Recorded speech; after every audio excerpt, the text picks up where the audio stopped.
Hello, everybody. Welcome to World 1-1 Podcast. I am your host, Eddie V. Thank you guys for joining us. To me on the right, I have Big Papa himself, the Red Velvet Cake, Mr. Larry Giver. The bearded wonder, the Norwegian nightmare. We raise our hands in grace. We pray for the ones we wish we could erase. I know it's usually old music shit, but I'm sorry. It was Blue October this weekend, and that's all that was going to happen. So, you get new Blue October out of me. So. And we got the lovely up north Butterscotch bro him, Mr. Adrian Nieto. That is a weird nickname. I'm still not used to that. You can't call him anything other than Connexican now. That's officially. I actually really like that one. Oh. Well, we have our. I'm not even Mexican, by the way. For everyone listening, I'm not really Mexican. I just find the nickname really funny. I was just gonna try to call you Caramel Connexican. He was just like, ugh. So that's why I called you Butterscotch bro him, to make it easier. Hey He's guys, sitting there with his hand on his thigh going, "Hello, Butterscotch, baby." Oh, God. And we are Let's start some games. Yes. But before we get into the show, Adrian, we want to catch up with you. How's your hiatus been? We know you had a lot of conventions that you've been to, so tell us what's been up. Yeah, no, I've been really busy. I missed a couple of episodes. Well, not a couple, like more than a couple episodes of this. I missed the last NPC Book Club Donkey Kong Country episode. Yeah, I've been like really hard at work. I went to Calgary Expo, which is a Comic Con here, a city around about 3 hours from where I live. It was really cool. It was really excellent. I got to meet Charles Martinet, sorry. The voice of Mario, and you can see that on facebook.com/TFrozenMachine. So just so you can just make fun of me of how much I geeked out while meeting that dude. I would. It was Adrian. It was just embarrassing. I literally geeked out at home when I seen that. I was just like, yes! Like, I literally lost my mind because I'm just like, I feel like I'm in, like, you're kind of in the presence of royalty right there of video games. Yeah, and like, I'm usually very good at, like, not geeking out about stuff. Like, I try to be professional. When I went to IGN, I was like meeting a bunch of IGN people, and I was like, "Oh yeah, like you're all fantastic," but I tried to keep it cool, right? And then I just like I lost it when he started talking like Mario. I was like, "Yeah, that's it. I can't even." It was so much fun. Can't even contain it. So that was Calgary Expo. A lot of really cool things happened there. Tuna Cycle was a very big hit. We got a couple of people who like really enjoyed the game to the point that they were like super fans. They came back a couple of times to our booth to play the game again and again. They brought their friends, they brought their families. It was a really cool time. Then weekend after that, I went to GDX, which is the Game Discovery Experience in Edmonton. Mm-hmm. It was a smaller venue, of course, mostly game developers and people that want to get into games. And it was insane. Like a lot of really cool games were shown. I met so many talented people. So yeah, that was fun. And yeah, I've been just busy with Tuna Cycle, getting Death Diary that I'm trying to create for the game going, and just really hard work to polish the game as soon as possible. That's awesome. Completely awesome. Well, guys, and we're going to get into the show, and we're going to be doing some indie watch. The news broke out about Ukulele. They released some new screen shots for it, talking about that they're still planning to do an October 2016 release. And they kind of talked about what the game a little bit is going to be about. Adrian, do you want to just give us a little bit more information about that? Yeah, so for anyone that doesn't know or listening for the first time, Indie Watch is our little segment where we talk about indie games that are coming or that there are out. Anyway, that we're very excited about them, so we just want to talk about them a little bit with everyone. So yeah, so Ukulele was founded last, I want to say October, if I'm not mistaken. Yeah, last year. Yeah, exactly. Was a very huge Kickstarter. A bunch of ex-Rare people started Playtonic, and there, of course, they started making that game. Everybody got super excited. It broke records in like 48 minutes and whatnot. So, really exciting time. They finally broke the silence. They were working really hard at the game, and they just launched like a bunch of news about this game, especially the story of the game, basically, which is you are trying to save the world from. For me, this guy is Donald Trump. He just wants to destroy everything, and yeah, he's like, there's the villain. What's his name? Capital B. Capital B. Thank you. He is trying to take the entire world's literature for himself and make profit out of it. So you can lately are basically infiltrating, finding the pages of all these like magical books and whatnot, and trying to stop his evil corporation. Which, you know what, I actually think it's funny how the game is based on a big corporation trying to destroy something that everybody loves, Yeah. just like a certain company destroyed Rare. That. I'm trying to figure out how Lorne Lanning does not have his fingerprints all over this, because this really that story just smells of Lorne, doesn't it? A little bit. Yeah. A little bit, yeah. It's like, how did he not get involved in this? He might later. Like, they're being hired a bunch of people, right? So, maybe he's busy doing more Oddworld stuff for me. So keep going on that, Lorne. don't stop. So yeah, it was a big update that dropped this week or last week, depending on when you're listening to this. And no, yeah, like everybody was super excited. I read it like 3 times, and I started looking at the images, and then I watched the Kickstarter video again, and I just got like super excited. And for the entire day while I was working, I was just listening to the Banjo-Kazooie soundtrack on YouTube. Nice. I was like, yeah, like I need to get on the mood of this, and I'm super excited for Yooka-Laylee. They're still promising the release date for this year, which is very optimistic. If I'm honest, I don't know what you guys think. I think for a big game like Yooka-Laylee, 1 year release, it's fairly quick. I'm not doubting Rare though; those guys are geniuses, but it's kind of soon, I think. Well, I don't know what you guys think. I think they announced that they're planning to release a demo.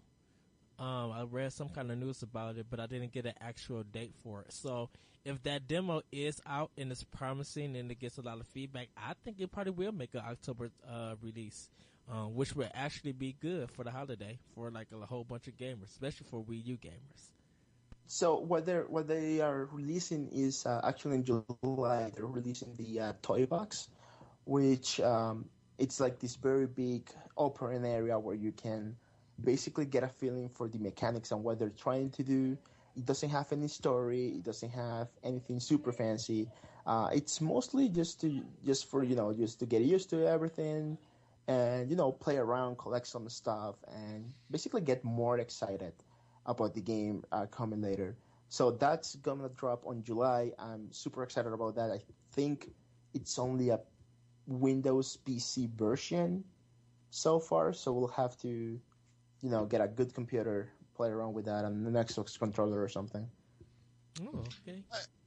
I think that more games should have demos like that. I don't need sometimes I don't need to play a whole stage. I just need to be able to fuck around with the controls a little bit and get a feel for it to know if I'm going to like the way it handles. Yeah. Yeah, no, I totally agree. And you know what? I've been seeing some other Kickstarters. I saw one today. I don't know if you guys saw this. It's called Legend Maker.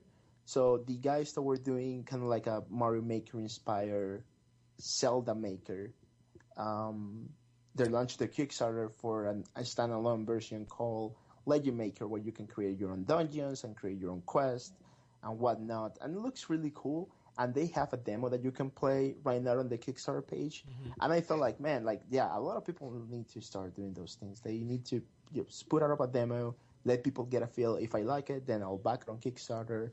If I don't, then, well, you may not have to make this game after all.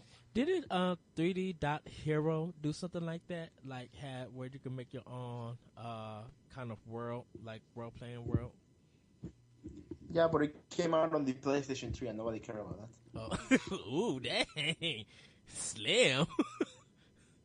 Let's be fair, Adrian's not wrong. Ooh, There we go. Yeah, you thought that was going somewhere else, didn't you? exactly. Yeah, that took a hard right turn into Asshole Wow. All right, yeah. So I'm definitely really cannot wait for ukulele to really drop. It's definitely a day one purchase for me. I don't know about you guys, but I know definitely for me day one. I forgot to ask you guys, did you guys back there on Kickstarter or not? I didn't. I very rarely do anything on Kickstarter anymore. The last thing I got on Kickstarter, and I'm waiting for it for this November, is Cyanide and Happiness is Joking Hazard. Oh yeah, that's the card tabletop game, right? The card game? Yeah. Yeah. That actually looked really cool. I wanted to back it too, but again, I'm super broke, so cool, do it. Yeah, I just buy the game outright flat when it comes out. No, I had to get on some of those, Kickstarter exclusive items. I won my physical special box for Kickstarter, and I won my shirt, and I won my name on the stupid credits, and I won everything. And that's cool. I like that. I like that you give them the support. Because knowing good and well, I think if they do a Shovel Knight 2 and they do a Kickstarter for it, I think I'm definitely going to support that. Just be like, yes, you know just what? give it to me. It's actually funny because I didn't know Shovel Knight was a Kickstarter game until after its release. Mm-hmm. If I had known, I would have, of course, I would have backed Shovel Knight. Are you kidding me? Considering how much I love that game, I've totally backed it. But I don't know when they put the Kickstarter out, but I knew it was because when they was doing the Nintendo Direct, they was talking about it. And then once they said they were former Wayward Studios, I was just like, wait, what? Once you say former Wayward Studios and you making a game, I just want to go and help them make the game, like really Kickstarter, because those guys are super talented. And Wayward, I still love Wayward Studios. I still support them with their games that they bring out. But anyone who leads there and they're making a game, they definitely have my support. Oh yeah, I agree. So, for our next indie title, it's a game called Lyn and the Spirits of Inal. It was revealed in 2011, and it was a ambitious 2D action adventure game by Bloomy Light Studios. The game takes heavy visual inspiration from Hayao Miyazaki films. So anyone who's seen Spirited Away, Princess Mononoke, it had that kind of look for it. Well, the game actually got canceled, or it's kind of on hold. And it says in the story from Polygon, a few interns at the studio recently came forward and stated that they did not receive compensation for their work on the game, something that in this case is against the law in France, where the studios is based. Whether or not the sudden cancellation of the game is related to this is still unclear, but the studio issued a full statement that mentions various stories for the past few years and violent declarations against certain members of the team. The real reason may never be clear, but it's nonetheless somewhat poignant to see a project that's been in development for so long to come to a sudden stop. And then if you want to check it out, they do have a trailer on YouTube. Lyn and the Spirits of Inal. Inal is spelled I-N-A-O. In case anybody wants to see it.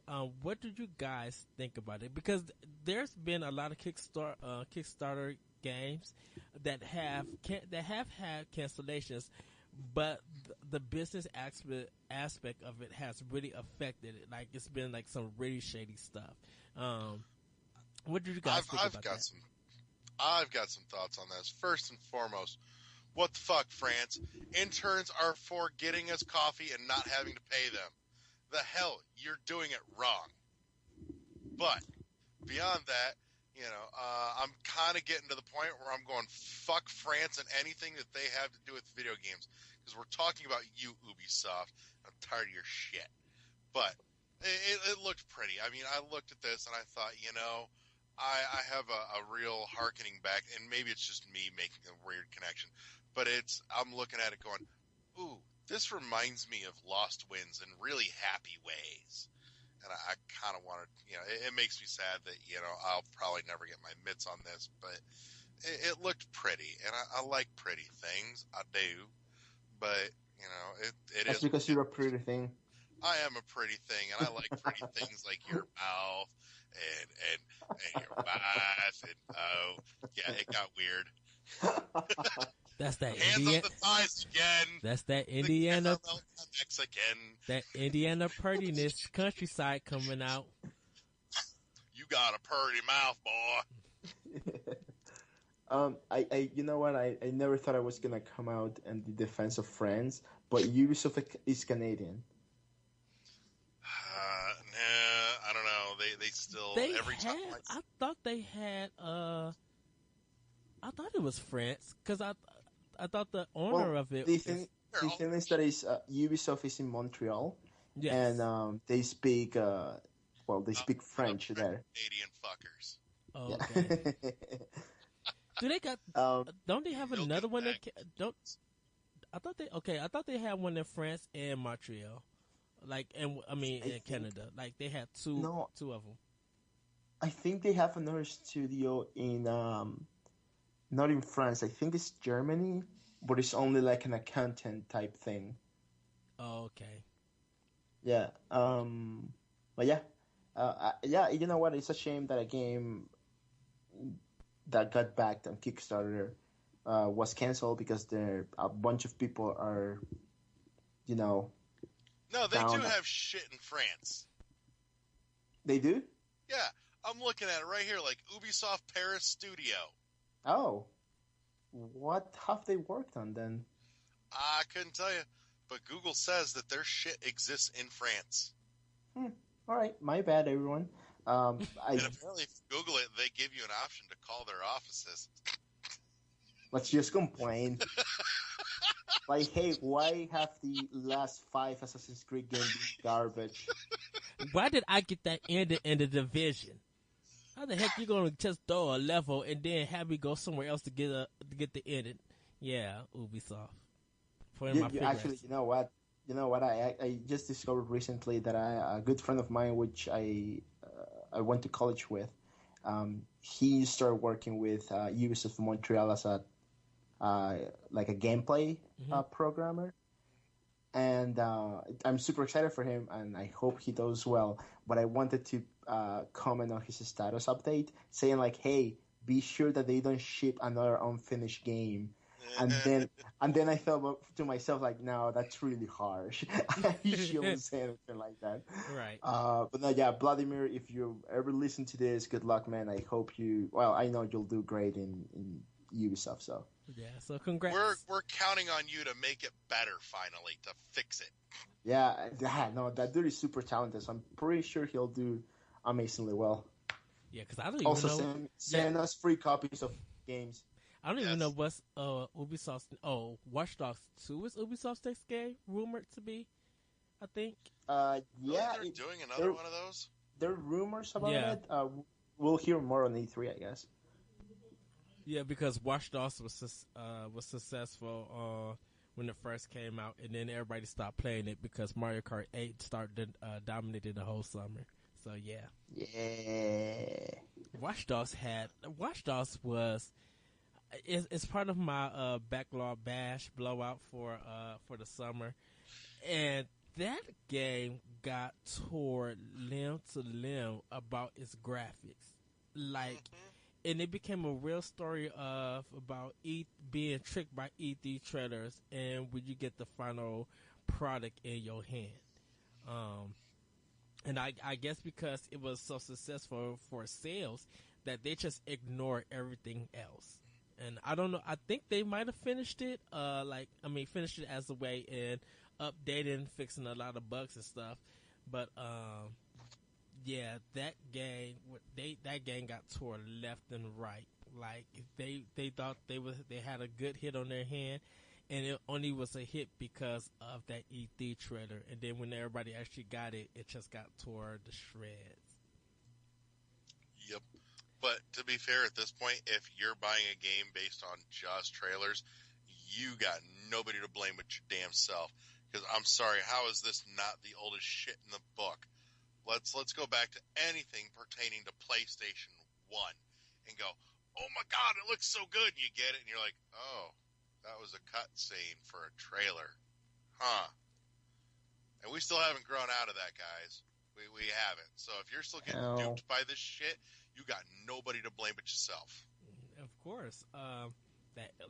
Everybody's now keep going to it. That Aliens Colonial Marines is a prime good example. Mm-hmm. So again, I'm not feeling bad for anyone. I forgot, how did we get to this after talking about an indie game that was canceled? Because you were talking about Homeboy working in Ubisoft. Yeah. Oh yeah, all right. It started because this goddamn French interns. Oh, right. So, because apparently they don't understand the concept of interns are not supposed to get paid. You're doing it wrong, damn it. Oh, I don't know. I didn't get paid either when I was an intern. That was really sucky. Exactly. So it's now your job to hire an intern who you don't have to pay and make him suffer for his work experience. Oh, I should totally hire interns. You're welcome. Well, I don't know if it's legal in Canada, though. Well, it sounds like some interns was hired at Damn Buster Studios because Homefront: The Revolution came out last week, and it's you talk about a troubled history of a game. The history of it is that Homefront: The Revolution first originated at THQ and was announced following the first game's release after the publisher declared bankruptcy in 2012, and that was THQ. Crytek grabbed the rights to the series in 2013. That same year, Deep Silver bought the franchise after owner Crytek closed its UK branch. Crytek UK had worked on the game since it was announced. Several members of that studio joined the UK-based Dumb Buster Studios, which was formed by publisher Deep Silver in 2014. That included Zala, who was kind of the head of the project, and because at the end of the game they kind of show a credits about all who helped on it and who contribute to it. He was put in charge of Damn Buster after leaving Crytek UK, where he had led the development of Homefront for the Revolution. And the problem with it is that the frame rate is dropping. They said the PC version is still messed up. They knew that it had its problems, and now they're working on the patch to fix everything. But it's a game that was in development hell, and it got passed around so much that they said it's still playable and that you could beat it. But the reviews had just like murdered the game. And definitely with Uncharted 4 coming out, and that getting good reviews and stuff. Hey! We said that we were gonna talk about. I'm just saying that we're not. We're just mentioning that it's come out. That those two games came out on Tuesday. Okay. So, and I'm just saying that Uncharted 4 got a lot of high reviews compared to Homefront, which is an open world game, or supposed to be open world. They said that it's only open world in a way that once you get done with certain things, another part opens up. but it's so linear that it doesn't feel open world. And so I know we talked about delaying games. Uh, it's supposed to be a good thing to make a game better. But when a game gets passed around in its delays, do you guys think that is not? It shows that there's no promise for that title. I don't think there's no promise, but I do think you should be leery. Because if a game's going to get passed from one developer, one studio to another, then you're very likely, not guaranteed, mind you, but very fucking likely that you're going to run into the issue of it's been in so many hands that each had their own vision for this, that there was no one clear driving direction making this game, one solid vision for this title throughout the course of its development, and it just kind of fucking all over. That's probably one of the biggest concerns I would have with any game that got passed around like that. And I'm not even talking about Duke Nukem, because like I said, Duke Nukem's its own unique mess that it just was never going to survive the time difference from when it was popular now. But I think that one was like 13 years in development, 11 to 13 years in development. Yeah, give or take. Yeah, it was 13. Yeah, it was 11 to 13 years past its prime, anyways, as a series. When a game gets passed around from hand to hand, it kind of reminds me of like a bowl of popcorn. Like if you're eating popcorn by yourself, that's fine. When there's like more than 5 hands going into the popcorn, maybe you shouldn't eat anymore. It gets to a point in which you're like, maybe not. And you like, maybe in some games, maybe someone should get it and say like, maybe I shouldn't eat from this, and just like let it die. Mm-hmm. Well, I think, I just wanted more of an update about the game. I'm sometimes not worried about a game being passed around, because sometimes that's not saying that's not my game that I'm going to play, but if I know that if it goes into the right hands of a developer, I could be like, okay, I'll wait till the reviews come out first before I even touch it or even talk about it. Because what it is now is that the backstory or the history of the game is more important from the game itself. Let's take Duke Nukem Forever. Like if they did a documentary about the history of that development hell, that would probably be more interesting than the game itself. Mm-hmm. I'd watch that. I'd totally watch a documentary on the development cycle of fucking Duke Nukem. Like, I just want to know where it all went for 13 fucking years. Show me that story. That's got to be better than whatever game you guys did put out. Maybe. It's just, I don't know, it's kind of like a mess when something gets lost in time like that, I think. Well, Adrian, you're a developer, so it's probably hard making games. And of course, you definitely have first-hand experience. You know what? It's actually funny because, like, Tuna Cycle, right? Like, you see it, and it's like, oh, yeah, it's this Infinite Runner type game, and you're Tuna, right? Then Unicycle, oh, that's very funny. It should be simple enough, right? Nope, it really is not. Like, there's so many things that go wrong during game development, so many other things that you have to balance it out. I mean, it's especially for small teams. Although AAA studios are kind of different, they have way more people with hands on deck. But like, yeah, game development is not easy, and I understand some games can take a lot of time. I actually prefer when companies like take a break and work on a game for longer. Like, for example, look at Pokemon, for example, right? They took a break last year, and now Pokemon Sun and Moon are looking like beautiful. They look like yes. really good looking RPGs, right? Right. So those things I'm okay with, but when it's the same looking, like the game looks exactly the same, and it's been in development forever, like just let it go. It's like the Titanic. I mean, we all hate Rose because he let Jack die, but at the end of the day, he had to die. And even if you look at Final Fantasy 12 and Final Fantasy 14, like Final Fantasy 12, they ended up switching directors, just like Final Fantasy 14. Like they actually had to redo all of Final Fantasy 14 to make it what it is now. So I kind of could understand. Even though that's within the same company, I'm like a title going to different directors and being in different production hands.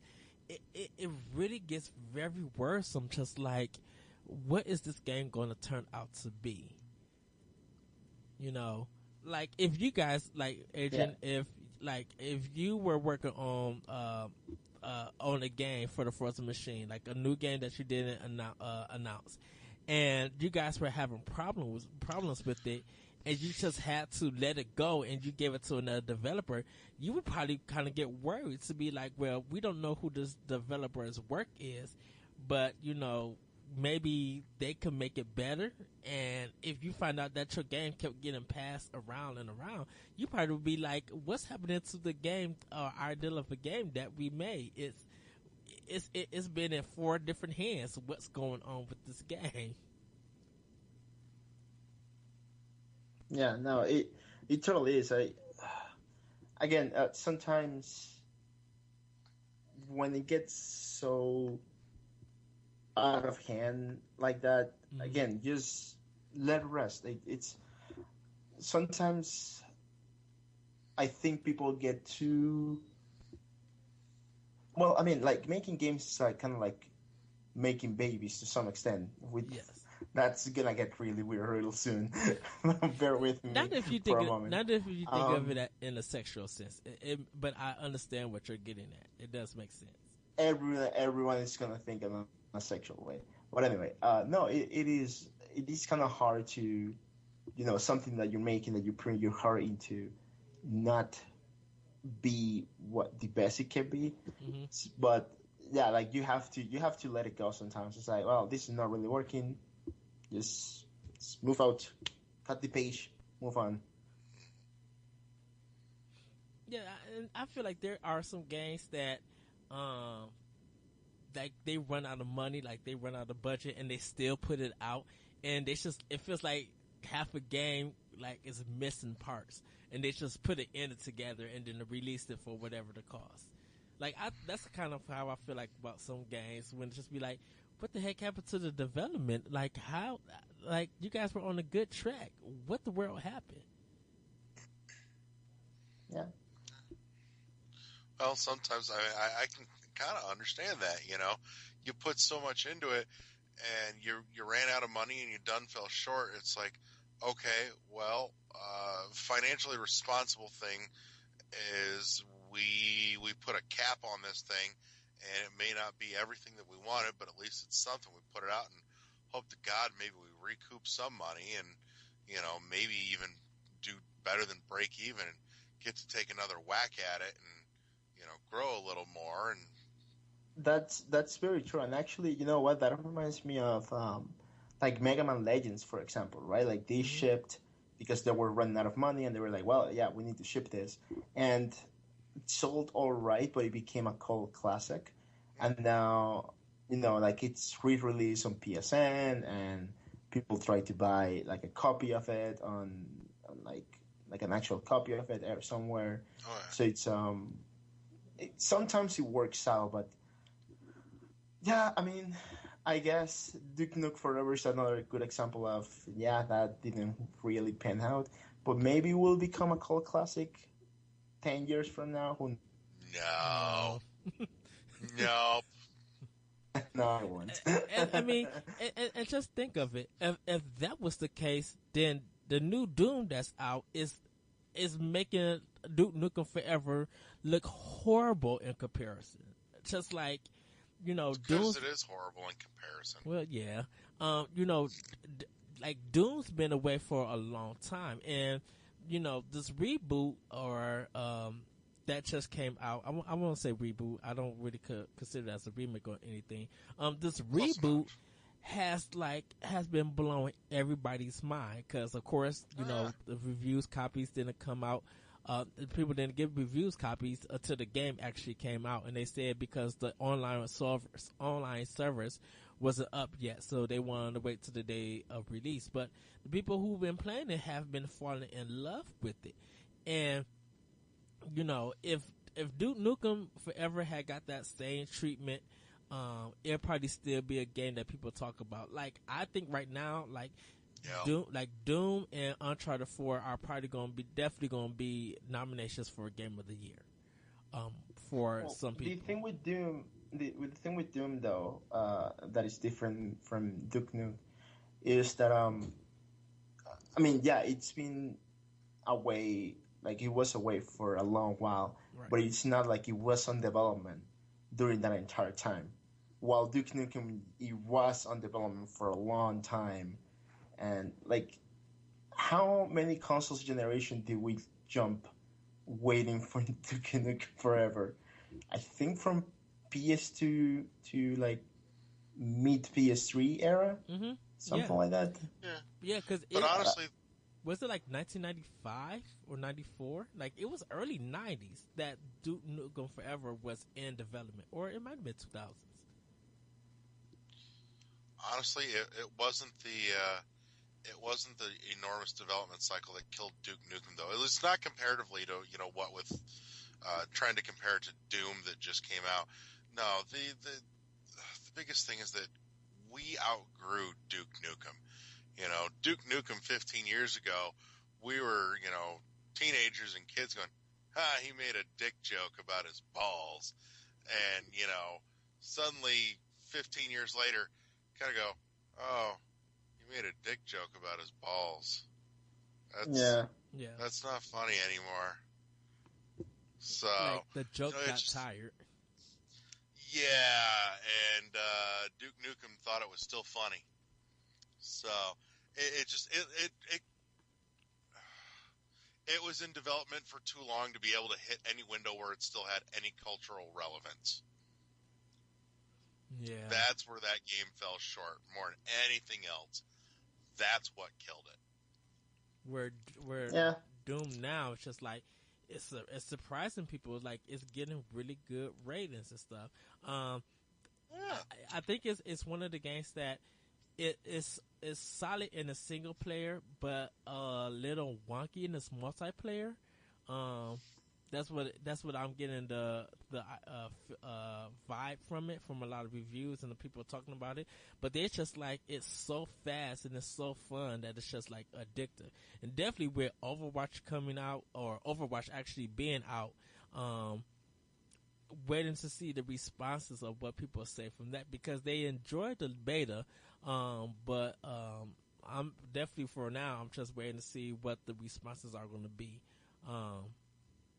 What people think about that game, because like Battleborn has went silent. Yeah.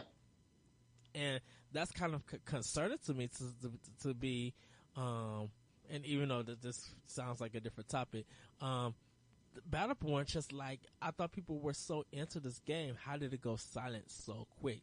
And that's kind of how Homefront the Revolution is that people are talking about its performances, but once it goes silent, none of that even matters. Yep. Guys, I just had a really sad thought. What? We'll never see another Portal game again. Why? Because Valve can't fucking count to 3. Valve don't even make games anymore. They don't need to. They're making too much money. Off of Steam. Fucking sad. I want new Portal and I want new Left 4 Dead. I have not tried Left 4 Dead. Really? You yes, missed it completely? I wasn't a fan of the 360. Shock. The 360 I actually wrote a blog about how much I hate the system because I was so mad that it took 4 remakes of one system to get it right, and I was just like, I wouldn't pay $400 to get a system right, and when I have to use a trick of it works or not to wrap a system up in a towel to cool it down, no, I was just like, I'm not buying this system. Thankfully, the Xbox One is okay. I love the Xbox One. But the 360, I thought it was complete trash. And I was just like, I'm glad that the Wii kind of dominated over that system. Yes, it didn't have the third party support like it should have, but I'm just like, I'm finding more fun on my Wii than I am on 360. And the only two You know what though? Yeah. You need to make that 2-hour trip. You need to come spend a weekend here, and we're gonna get down on some goddamn Left 4 Dead. And you're like, why did I miss this? The fuck's wrong with me? You and me, dude, we're gonna just marathon some Left 4 Dead. Where we're gonna make this shit happen, dude. We're planning it out at some point. You're coming over. It's only 2 hours. Dude, jump the South Shore. You get here. I'll pick you up. Well, I am going to Bolingbrook in June.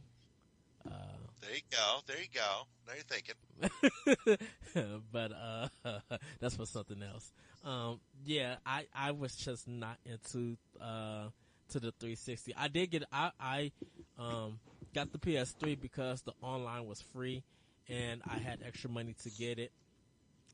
Portal 2 is amazing. I felt so bad that I didn't play when it came out.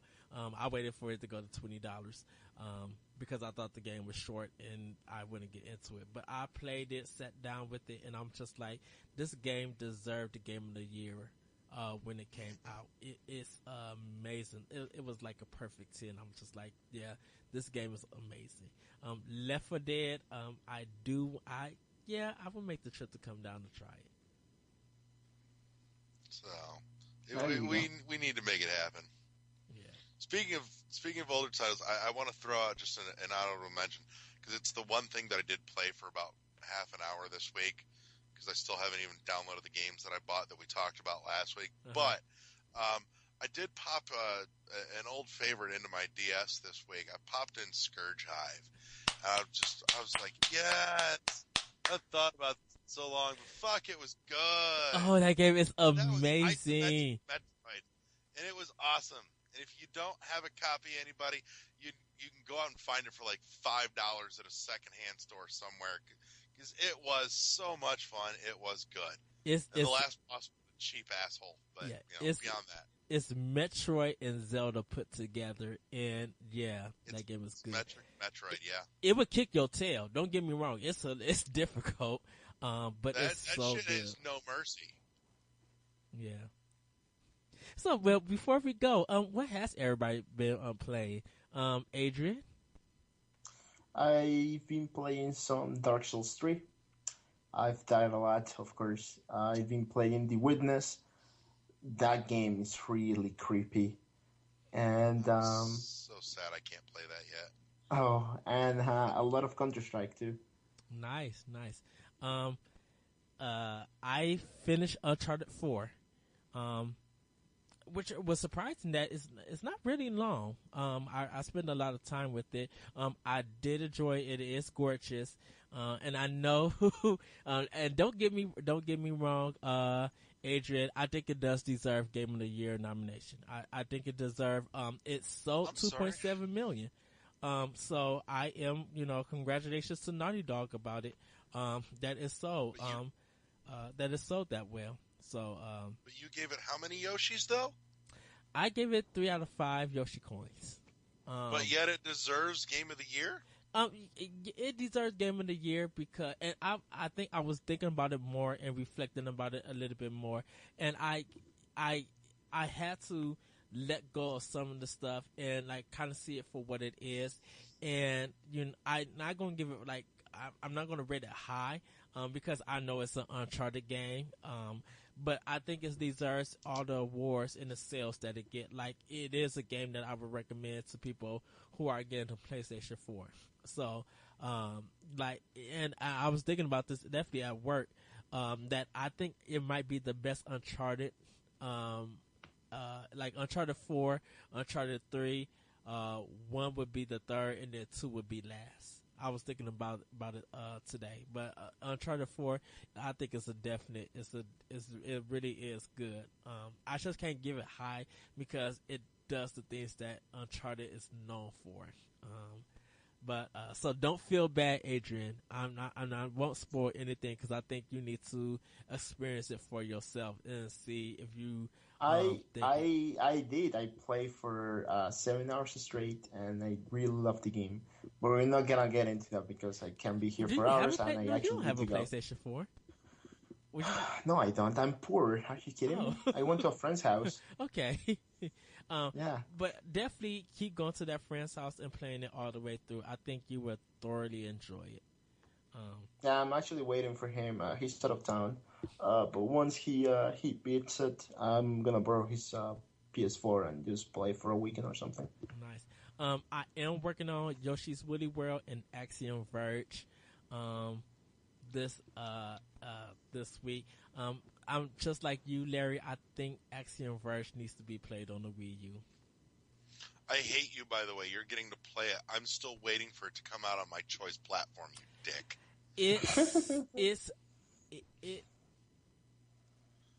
I don't think you would have been happy with your first playthrough. I think once it comes to Wii U, and hopefully some things get fixed, like the second screen is definitely that second screen is definitely needed. I think you would definitely enjoy it better on Wii U than the original format. Yeah, but yeah, Yoshi's Woolly World. I'm playing that for the book club. Enjoying that. It's still one of the most beautiful games ever. Just that art aesthetic is just has my heart. And I actually, the day of this recording, I actually got to sell this game to a little girl, and she got the pink Yoshi at my job, and I was I felt so happy because we got our new Nintendo rep, and I kind of and not a disclaimer or anything, but we got this nice red Nintendo notebook. Where they got to keep their information in. And I kind of told the rep, I'm like, do you have another one of these? He's just like, I know, right? It's just like, dang it. And hopefully I could take that notebook home when it's not needed anymore because that notebook is so beautiful. I was just like, why can't Nintendo sell this? Like, there's just some stuff that the reps get that once you see it and they show off, you just be like, why Nintendo? Why don't you not put this in stores so I could buy like 10 of these and like give you money, like throw money at you? And yeah, we got the nerding it up and stuff. But yeah, so that's what I'm playing. And then next month I'll be in my backlog starting, and I cannot wait for that. That's going to be very interesting. 4 games, 2 months for 8 weeks. Nice. So, like I said, I got to play maybe about a half hour of Scourge Hive, and it made me happy. But I'm hoping to get to it this week. I want to get into some more Yoshi's Woolly World. I played a whole fuck ton of it right when it first came out, and I've kind of had to put it down since. But I want to share my little sappy sentimental thing for Yoshi's Woolly World. Back right about when that came out, we were waiting to find out, my wife and I, if we were going to have a boy or a girl. Mm-hmm. And so we bought one of each of the colored Yoshis, the blue and the pink. And that's how we made the announcement to everybody when we found out if it was a boy or a girl. Nice. I put the pink yarn Yoshi up on my wall at work over my cubicle. So, nice. That's really cool. And little so yeah, that was my little sappy thing. Well, guys, that is the show. We won't keep you guys long. Wishing you guys have a great Memorial weekend and a great Memorial Day. We probably will have an episode. I don't know. We'll let you guys know. And you can know about that by joining us on Facebook at World 11 Podcast. You guys could join us there. You can email the show at world11podcast@gmail.com. That's WORLD11podcast@gmail.com. We're on SoundCloud, iTunes, Google Play. Just look up Optional Opinion, and you will see the Optional Opinion podcast and our podcast, World 11, and get all the episodes get caught up. Does iTunes tell us how we're doing? How are we doing? Have we gotten more than 3 people to listen yet? No clue. Not that I know of. I have to go on and look, and I could give you the stats later. 5-star ratings. Give our show 5-star ratings. Let us know. We want to hear what you guys think about the show and topics that we want to discuss and stuff. And show us love. That's all we ask. Is show us love. Larry, where can they find you? Find me on Facebook, being ornery, obnoxious, and just a general pain in the ass. Larry is always right. Giver on Facebook. Leave us some comments. Leave us some questions. Talk to us. Interact with us on the Facebook page. I do watch that. I may not post a whole lot at the moment just because shit's really busy, but I do keep an eye on that and kind of hope that one of the 3 people listening, will finally get bored one night and go, I could talk to a real person, and they will talk back to me. Yes. And Adrian, what's up? What's up with you? Where can we find you? Don't find me directly because I'm very boring, but look up The First Machine. Go to thefirstmachine.com. Follow our social media. Tuna Cycle is going to come out really, really soon, so I'm very excited about that. Adrian's already told me about the sequel to Tuna Cycle. Yeah. It's called Tuna Cycle. No. I know what it's about, and I can share with you. Oh, hey, spoilers, remember. Why did we talk about that after Tuna Cycle? All I'm saying is Tuna Cycle and Mad Max in Thunderdome. Why a game called Gentlemen, Tuna got fucking serious. I feel like a game called Fish Riders came to my mind, and it was like a beat 'em up of like fish versus octopus or something. Like it's a beat 'em up game. I would play Fish Riders. I would play something like that. Weird. You guys could follow me on Twitter at ThatRetrocode, ThatRetrocode, and I also do a show called Optional Opinion. You guys could check that podcast out on SoundCloud, iTunes, and on Google Play. Interact with us, interact with me, let me know. But before we go, I forgot to ask this question. And I'm giving to you, Adrian and Larry, to also think about this because I think this is going to be a good discussion. You are able to work with Nintendo making a Smash Brother game for the arcade.